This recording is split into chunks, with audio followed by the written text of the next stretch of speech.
ঘোড়া যদি আমাকে পছন্দ করে তাহলে সেটা আমাকে নিজে এসে কেন বলছে না, এমনটাই বলছে দিতি।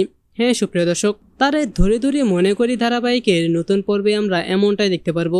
বিস্তারিত জানতে চাইলে এখনই ভিডিওটা একটি লাইক দিয়ে চ্যানেলটিকে সাবস্ক্রাইব করে একদম শেষ পর্যন্ত দেখতে থাকুন।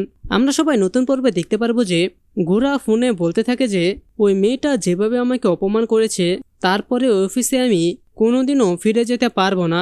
আর অন্যদিকে আমরা দেখতে পারবো যে রূপ ঘরে বসে বলতে থাকে যে ও যদি আমাকে পছন্দ করে তাহলে সে কথাটা ও নিজে এসে আমাকে কেন বলছে না, ও নিজে এসে আমাকে বলুক। আর তখন অদিতিও উর্পির বয়ফ্রেন্ড বলতে থাকে যে আমি সত্যি বুঝতে পারছি না ঘোড়া কবে থেকে তোমার কাছে এতটা ইম্পর্ট্যান্ট হয়ে উঠলো।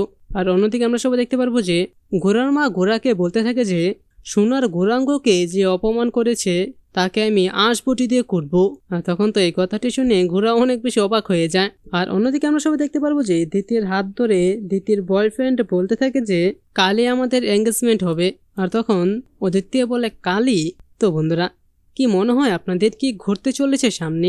এ নিয়ে আপনাদের মূল্যবান মতামতটি নিচে কমেন্টে জানিয়ে দিন।